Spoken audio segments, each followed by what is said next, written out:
জানাচ্ছি আমার ইউটিউব চ্যানেলে। আমি আজকে যে বিষয়টি নিয়ে কথা বলবো সেটা হচ্ছে শেয়ার বাজারের উপর কি প্রভাব পড়বে এই যে ইরান এবং ইসরায়েলের যে যুদ্ধ চলছে এই পরিস্থিতি। আপনারা হয়তো সকলেই জানেন যে গত 13 তারিখ ইসরায়েল একটা হামলা চালায়, যেটার নাম দেওয়া হয়েছিল rising lion, operation rising lion নামে। এবং এটাতে মেন যে ইরানের টার্গেট করা হয়েছিল সেগুলো হচ্ছে তার পারমাণবিক যে কেন্দ্রগুলি রয়েছে সেগুলোর উপরে। এবং তার এর ফলে অনেক সামরিক এবং বেসামরিক মানুষ মারা যান ইরানের। এর পরিপ্রেক্ষিতে ইরান গত 13 তারিখ এবং 14 তারিখ ভোর পর্যন্ত, 13 তারিখ রাত্রি 9টার পর থেকে 14 তারিখ ভোর পর্যন্ত অপারেশন চালায়। তার নাম দেওয়া হয়েছিল অপারেশন ট্রু প্রমিস 3। এবং এর ফলে ইসরায়েলেরও মারাত্মক ক্ষতি হয় এবং এটাই ইরানের সব থেকে বড় হামলা এখনো পর্যন্ত ইসরায়েলের ওপর। কারণ এর আগে হামলার হুমকি অনেক দেওয়া হয়েছিল, কিন্তু ততটা ক্ষয়ক্ষতি হয়নি যতটা এই হামলাতে ইসরায়েলের ক্ষয়ক্ষতি হয়েছে। এবং সব থেকে বড় যে প্রভাব পড়েছে সেটা হচ্ছে ইসরায়েলের যে রাজধানী তেল আবিবে এবং হাইফা শহরের ওপরে।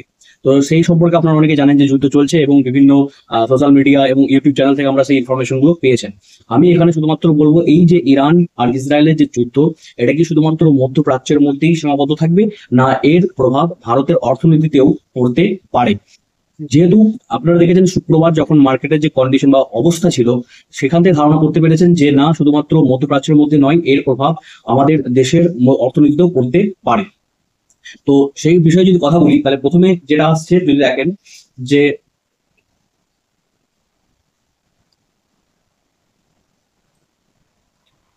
শুক্রবার যখন মার্কেট খুলেছিল, তার যে শুক্রবার বৃহস্পতিবারের মার্কেট বন্ধ হয়েছিল 81,691.98 পয়েন্টে সেন্সেক্স।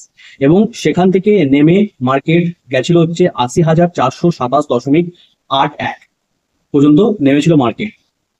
টোটাল 1300 পয়েন্ট মার্কেটের ধস নেমেছিল সেন্সেক্স এর উপর, এবং সেটা পার্সেন্ট হচ্ছে 1.6%।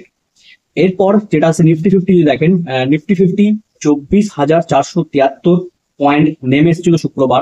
বৃহস্পতিবার নিফটি ফিফটি বন্ধ হয়েছিল 24,888, অর্থাৎ এখানেও 1.7% যে লো সেটা দেখতে পাওয়া যাচ্ছে। যদিও এরপর যে এই যে পয়েন্টটা আছে 24,473, এরপর মার্কেট কিছুটা রিকভারি করে নিয়েছিল, প্রায় 100 পয়েন্ট নিচে ছিল।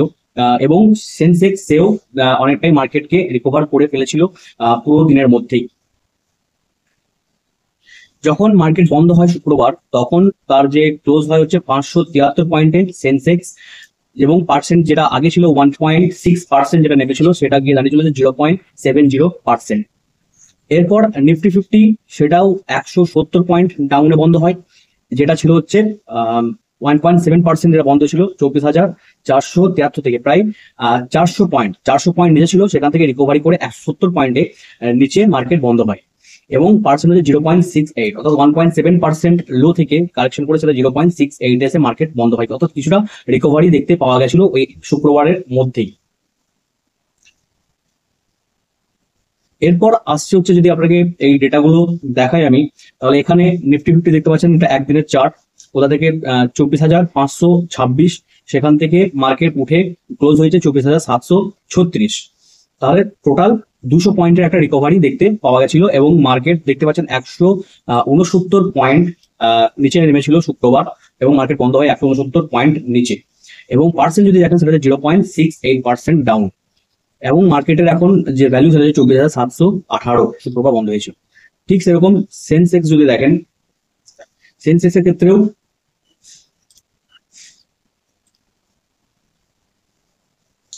যখন মার্কেট ওপেনিং হয় 80,888.99, এবং মার্কেট যখন বন্ধ হয় সেটা হচ্ছে 81,167। সুতরাং 300 পয়েন্টের কাছাকাছি রিকভারি দেখতে পাওয়া গেছিল, এবং মার্কেট 573.38 পয়েন্ট ডাউনে বন্ধ হয়, এবং সেখান থেকে পার্সেন্ট হচ্ছে 0.70% ডাউনে সেন্সেক্স বন্ধ হয়। এবং সেন্সেক্স এর কারেন্ট যে ক্লোজ যেটা তো হয়েছে সেটা হচ্ছে 81,118। এটা ছিল হচ্ছে শুক্রবারের গল্প। এরপর আসছে সোমবারে বাজার কিরকম খুলতে পারে, কিরকম পরিস্থিতি থাকে।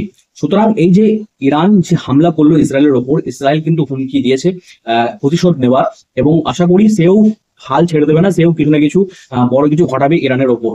সুতরাং এখনো পর্যন্ত আজকে রাত্রের মধ্যে কোনো খবর পাওয়া যায়নি কোনো আক্রমণের, কিন্তু এইরকম পরিস্থিতি চলতে থাকে তাহলে সোমবারের বাজারকে পজিটিভই মেনে নেওয়া যেতে পারে। এবার এই যে প্রভাব কেন পড়লো, এই যে যুদ্ধ মধ্যপ্রাচ্যের যুদ্ধ হচ্ছে কিন্তু ভারতের উপর প্রভাব কেন পড়লো, কারণ ম্যাক্সিমাম 85% যে অপরিশোধিত তেল বা ক্রুড অয়েল সেটা আসে হচ্ছে মধ্যপ্রাচ্য থেকে। তো যুদ্ধ যদি শুরু হয়ে যায় তাহলে কি হবে না, যুদ্ধের পরিস্থিতিতে সে তেলের রপ্তানি বন্ধ হয়ে যায়, ফলে তেলের ঘাটতি দেখা যায় এবং তেলের দামও বৃদ্ধি পেয়ে যায় সেই সময়ে। যেহেতু এই যে ক্রুড অয়েল সেটাতে 10% প্রতি ব্যারেলে দাম বৃদ্ধি পেয়েছে, তো সেটা নিয়েও আসছি।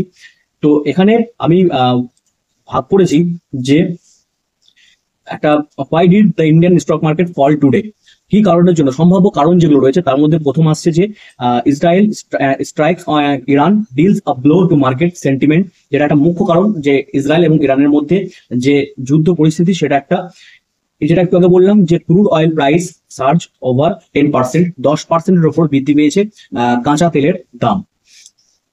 এই যে ইনভেস্টার যারা রয়েছে তারা সবসময় একটা সেফ জায়গা খোঁজে ইনভেস্টমেন্টের জন্য, কারণ সেই সময়ে এই যে শেয়ার মার্কেট বা শেয়ার বাজার প্রচুর ভোলাটাইল থাকে মার্কেট, সুতরাং সেখান থেকে বেরিয়ে তারা কোনো একটা স্টেবল কোনো একটা যে বিনিয়োগ মাধ্যম সেখানে তারা বিনিয়োগ করে থাকে। তার মধ্যে প্রথম আসছে যেটা সেটা হচ্ছে ইউএস বন্ডের উপর তারা ইনভেস্ট করে, ডলার ইউএস ডলারের উপর, কারণ দেখবেন যুদ্ধ পরিস্থিতিতে আমাদের ইউএস ডলারও প্রায় 86 পয়েন্ট সামথিং এ দাঁড়িয়ে রয়েছে, অর্থাৎ ইউএস ডলারও বৃদ্ধি পেয়েছে। এছাড়া গোল্ড, গোল্ড হচ্ছে একটা ভালো অ্যাসেট যুদ্ধকালীন পরিস্থিতিতে নিজের অর্থকে জমিয়ে রাখবার। তো জিওপলিটিক্যাল টেনশন, এরপর যেটা আছে গোল্ড প্রাইসটা যদি আমরা দেখাই যে গোল্ড কেন একটা ভালো ইনভেস্টমেন্ট যুদ্ধকালীন পরিস্থিতিতে।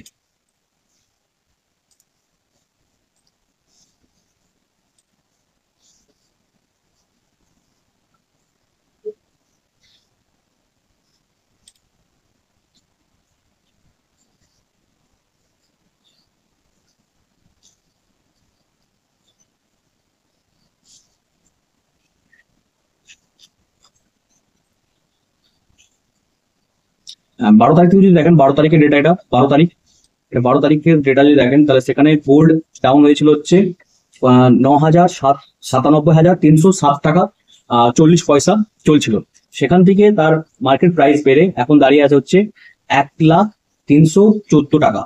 সুতরাং কতটা, 97,282, প্রায় 400 পয়েন্টের কাছাকাছি, 400 পয়েন্টের কাছাকাছি সে তার মার্কেট ভ্যালু বেড়েছে গোল্ডের ওপর। সুতরাং গোল্ড এই যুদ্ধকালীন পরিস্থিতিতে একটা ভালো ইনভেস্টমেন্টের রাস্তা। সুতরাং এই যে যারা ফরেন ইনভেস্টর আছেন তারা কি করেন না, এই যুদ্ধকালীন পরিস্থিতিতে তারা কোনো একটা স্টেবল যে বিনিয়োগ মাধ্যম সেখানে তাদের টাকাগুলিকে বিনিয়োগ করেন, সেগুলো আমরা বলে দিলাম US bond, US dollar, gold, এইসবের উপরে তারা বিনিয়োগ করে থাকেন।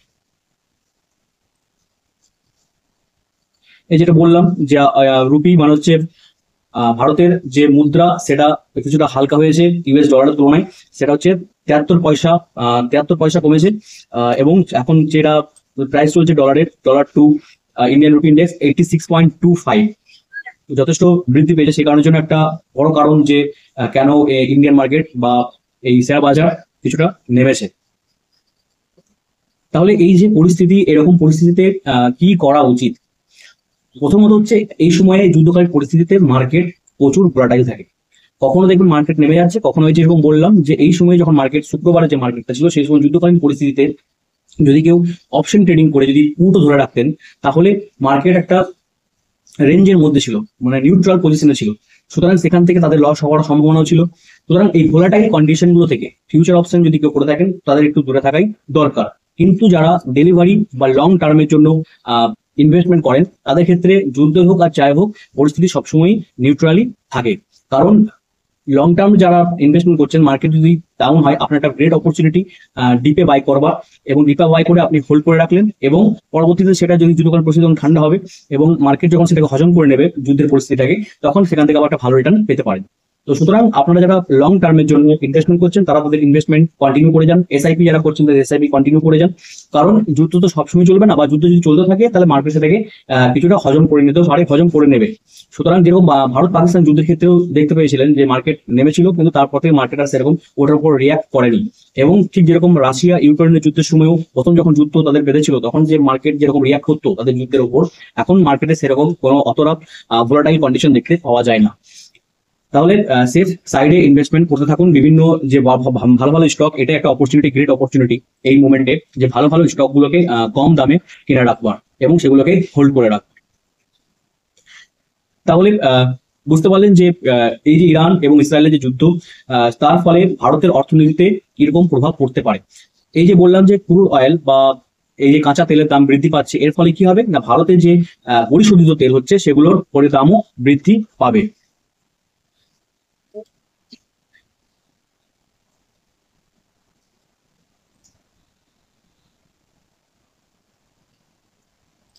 সেগুলোর দামও বৃদ্ধি পাবে এবং এর ফলে ভারতের যে আহ, আমদানি বা রপ্তানি বা যে সব ছোট ছোট ব্যবসায়ী যারা আছেন তাদের উপর ইফেক্ট পড়বে, কারণ জিনিসপত্রের দাম বেড়ে যাবে, মুদ্রাস্ফীতির একটা সম্ভাবনা থেকে যায়।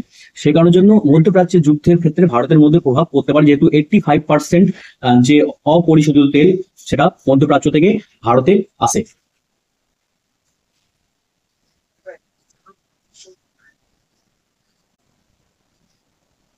তাহলে আজকে এই ছিল আমার ভিডিও। এবার দেখা যাক যে সোমবার কিরকম মার্কেট ওপেনিং হয় এবং মার্কেট কিরকম ক্লোজিং হয়, তার উপর নির্ভর করছে সবকিছু। ভালো থাকবেন, ধন্যবাদ।